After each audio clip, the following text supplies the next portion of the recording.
2 months ago in July of 2019, I ran the Canal Corridor 100-mile foot race. It was my second time doing so. I ran the inaugural in 2017. Each of the times I ran the course, it was different.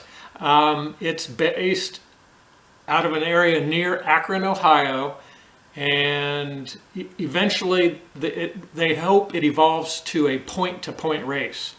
This year's race was a 50 miles out, 50 miles back, on some hills, some rough gravel, but mostly smooth gravel and bike trails. The conditions at Canal Corridor 100 were such that I decided to go with the most lightweight sandal for a full 100-mile distance yet.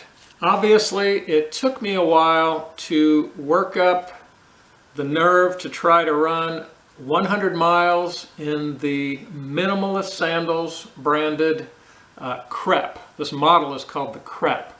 And unfortunately, it looks like the company's no longer selling sandals. Normally, I would run a long ultra in a Huarache with a smaller toe post. This year's Canal Corridor 100 was my 13th finish at the 100-mile distance, and I've never had a blister after any of those 100-mile races or the attempts. There were 4 DNFs, did not finish runs. So I don't know if it was because of the heat, humidity, and lightweight outsole, or if it was the width, the shape of the toe post. I did not get a blister, but I did get a callus. 100 miles is a great test of the lacing system. What Minimalist Sandals had created here was very comfortable and effective.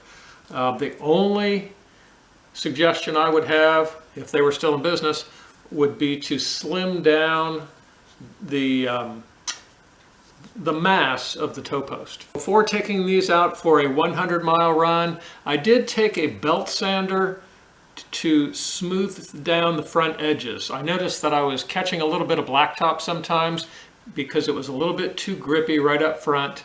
So I sanded really the tops and the bottoms a little bit all the way around, and I punched holes up front just to make them even more lightweight. Because the hard rubber portion on the bottom of the outsole is so thin, I'm going to guess maybe only 3 millimeters, and the top part is pretty cushy, which is the bulk of the outsole.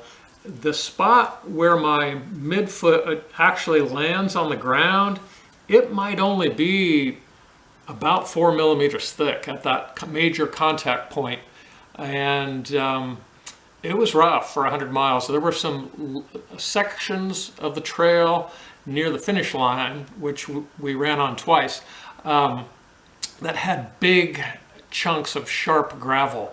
And I'm not going to lie, I was swearing through some of those sections, but I did make it, and the sandals were fantastic. So anyhow, the Canal Corridor 100 is a really good Ohio 100-miler.